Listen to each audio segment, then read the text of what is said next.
What up, what up, what up? First time doing this YouTube live shit. Babyface gangster back up in here. How the fuck y'all doing? I'm here to talk to the fans. What up?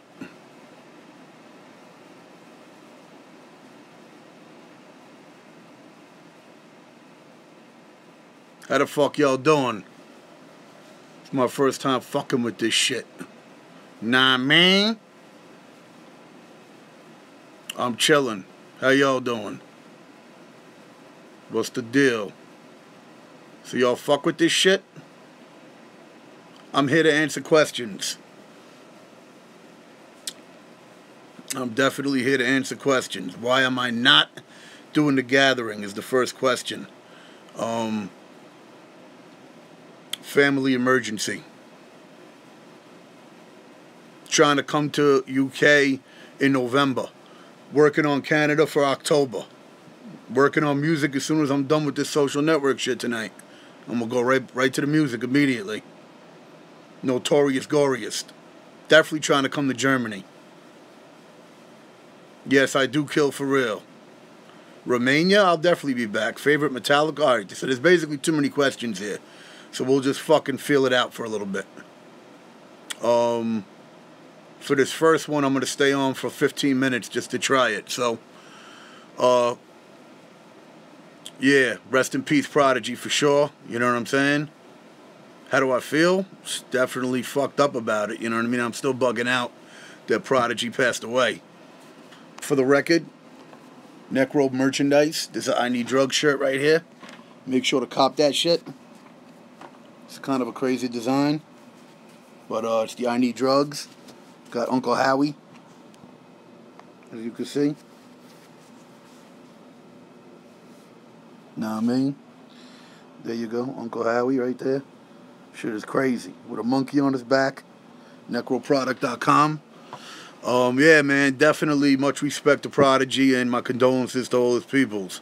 Big twins, Godfather Part 3, his daughter, and son. You know what I mean? Definitely a tough time, man. I think the whole hip-hop community is feeling it because we loved Prodigy so much. He was so dope. You know what I mean? He dropped so much fly shit that you, we gotta ban someone. Always gotta let you know that I'm banning people because it's important. Now you're deaded from the page, you fucking faggot. Now go fuck your mother in her gaping asshole.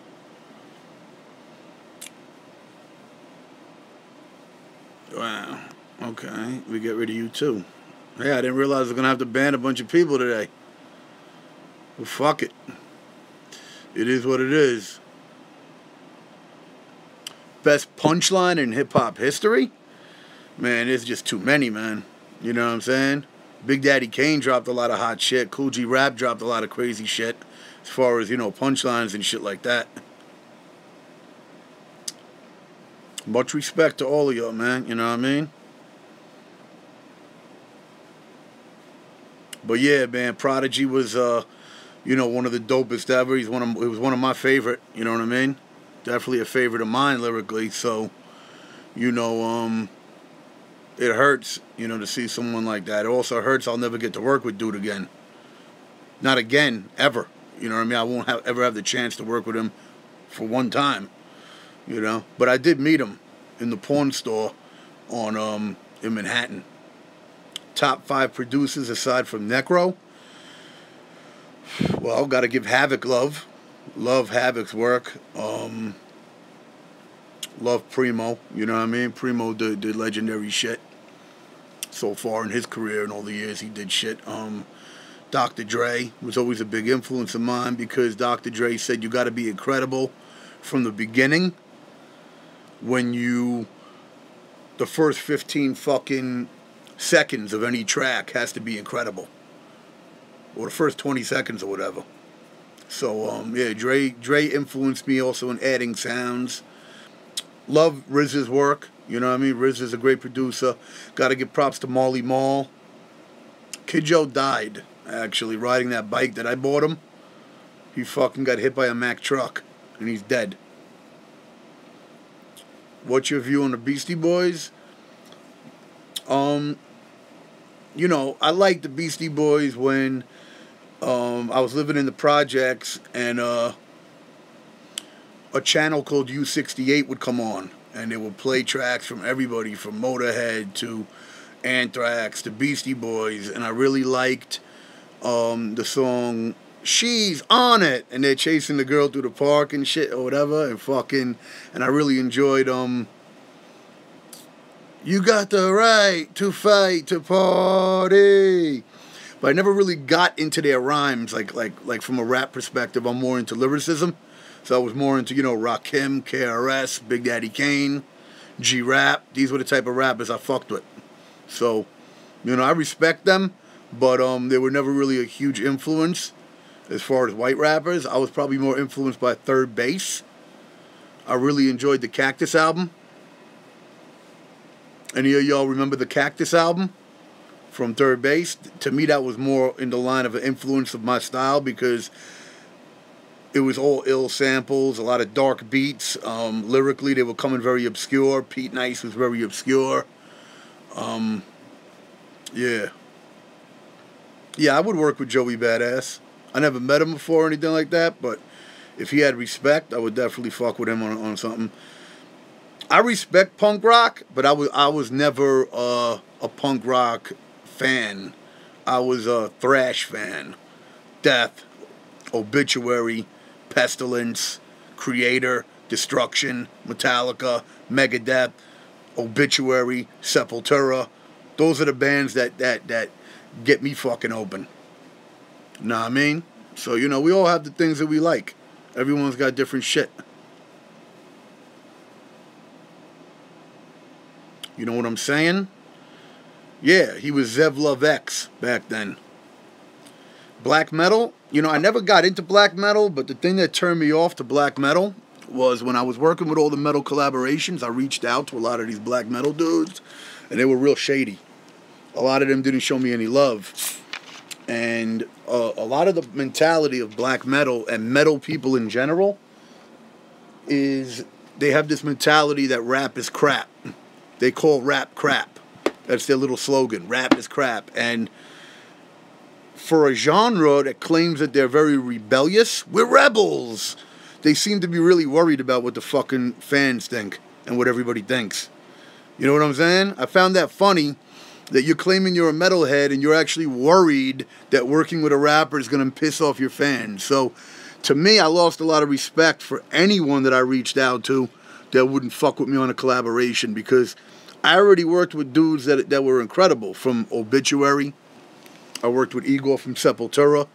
I worked with fucking Anthrax, Scott Ian. I worked with Dave Ellefson from Megadeth. So it's like, these dudes is concerned working with me. My shit is most evil. And you dudes is fucking worried about it. So I kind of look at the black metal dudes. A lot of them are kind of corny. You know what I mean? They walk around with the makeup and all that. And I think a lot of them are living in a fantasy fucking land. And I'm living in reality. And if you can't fuck with me, then you're corny. Exactly. So that's my answer to that. And I'm enjoying this. This actually is working pretty cool. Yeah, I would do something with Papoose. I like Papoose. He's a good lyricist. He's a, you know, he's someone who I consider, he puts a lot into his craft. Mark Wahlberg, Signed You and Bill. I got a story about Mark Wahlberg that's funny. First of all, shout out to him. He did incredible things with his career. I got major respect for fucking Marky Mark. For Mark Wahlberg. Back at the time, it was kind of around the time that he dropped that garbage shit. I forgot, you know, fucking that crappy ass track where he's dressed up like a Calvin Klein fucking underwear guy. Remember, I'm coming from a time where, you know, yeah, the Funky Bunch. I wasn't really feeling it, and he was in a bar in the basement with a girl, and my boy Erez was like, yo, Mark Wahlberg's downstairs. He's chilling at the bar. He's friends with my boy Mickey, the bar owner. Go kick it with him. Go downstairs. I told him you rap, you know, and kick it with him. So I'm talking to Mark, and this is way before he blew up on that tip, and no movie shit yet. And I'm not going to say I was a little punk, but I was very set in my ways of music, you know what I mean, and what I felt was dope. And I remember telling him to his face that he was whack, that I thought that he was whack. I don't remember how I worded it, but I basically said, I don't think you're doing the real shit. I don't like the music you're making. And he was telling me, but I'm making money, and I'm on the charts, and I'm doing this. And I said, that ain't real hip-hop.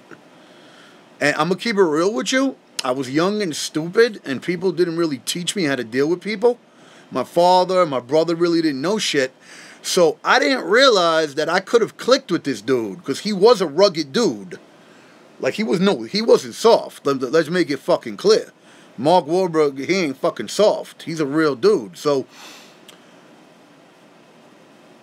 I was just thinking artistically, like, I can't fuck with this dude. This dude ain't dope. You feel me? But the reality is, he is dope, and he was dope. But I needed to kick it with him on a different stilo. So I really should have been like, yo, why don't we do a track together that's some street hard shit? You feel me? And he probably would have fucked with me on a track, and I would have had a classic track that's mad old with Mark Wahlberg. But, yo, I was young. You know what I mean? So let me teach you something. Even if you don't agree with someone, right? You might have different ideology. You could still find a way to work with that person. So if I could go back in time, I would have said, yo, Mark, why don't we do something, but let's do it hardcore. Let's do a group together, but hardcore. Everything hardcore. I'm going to produce the shit. And you rap all your street shit you've been through, and all the people you done punch in the face, and all that shit, and I'll rap that shit, and I could have clicked with the guy. I actually had an opportunity to bond with Mark Wahlberg, and I fucked it up because I was young and stupid. You understand what I'm saying? Because I didn't know how to kick it. You know what I mean? All I knew was keep it real. Tell people what you think to their face. And maybe it got me off to keep it real, to tell him the real to his grill. That made me feel good. Like I was making myself feel good. You know what I'm saying? But the reality of the fact is I probably burned a bridge. Because he was probably like, fuck this little kid. I could probably fuck him up too. You know what I'm saying? He probably could have fucked me up. I was much younger. He was Diesel. You know what I'm saying? So, but it would have been a brawl. I'll tell you that much. You know what I mean? I would have went out. That's for sure. But, yeah, man, much respect to Mark Wahlberg, man. He's an inspiration. I think what he did with his career, and I love him in movies. He's incredible in movies. So that's really what happened with that. You know what I mean? I've been through a lot of shit like that in the industry. A lot of people that I've come across that maybe when I was younger, I might have burnt a bridge with them because the mentality I had, remember, I'm coming from the projects. And in the projects, man, I was getting abused a lot. And what I mean abused a lot is, I was getting attacked from all angles, everywhere I went. If I went to the store, I had to fight dudes. So try to imagine everywhere you go, there's someone going for your fucking jugular, man. There's always somebody trying to fuck with you. Yo, and a lot of times these dudes are older. You know what I mean? So it's not like I'm facing kids that are my age. You know what I'm saying? Now, definitely not MC abused. Because a lot of people were abused in different ways by people that were older than them that had more power at that time. Don't ever get shit twisted because I'll punch you dead in your fucking face. Well, I'm talking when I was a little kid. You understand what I'm saying? 7, 8, 9, 10. I'm in the projects. I'm dealing with a lot of pressure from a lot of gangs and shit. A lot of people on my fucking back. You understand what I'm saying? I didn't have the kind of childhood where I was able to just play and it was all good. You know what I'm saying? It was some boys in the hood type shit that we were dealing with. So, you know, it kind of put you on edge and kind of made you, when you dealt with people, to give you a little chip on your shoulder. And you kind of have this attitude where you're fucking with people in a different way than you might have done if you were raised in a way where shit was more safe. You know what I mean? A lot of people, when you have a more safe environment, they get to grow more because they're not hung up on shit. You understand what I'm saying? I grew up rich, you fucking faggot. I'm getting rid of you now. Well, fuck your mother, pussy. Definitely did not grow up rich, and I take that as an insult because I grew up poor, actually, in the projects. We didn't have shit. Brooklyn, New York, Glenwood Projects, 5714 Farragut Road, apartment 2C. Okay? Used to blast Cliff Burton out the fucking window. So everybody outside the window, black or white, would hear it. I didn't even care if it was a hip-hop dude. I was blasting Cliff Burton. You know what I'm saying? And then dudes would be on the bench blasting Melly Mel. That's why my style's half metal, half hip-hop. It's very, you know what I mean? It's a kind of like a twist of both styles. But yeah, man. Yeah, this has been cool. So I'm going to end this now just because I'm going to do more of it. And I want to see how it uploads onto YouTube. So, yo, much respect. This has been dope. And make sure to share this shit, motherfucker. Salute. Now I put up my middle finger. Salute. Definitely not my middle finger to my fans. Much respect to all of y'all. Have a great fucking day. Hustle. I say great day. It's 2:35 a.m. right now. But to me, it's time don't mean anything. Okay? Time is just another point in time. Another year. Time devours the joints in your spine. You feel me? Salute. 1. Any hot girls that were in here, message me. I love you.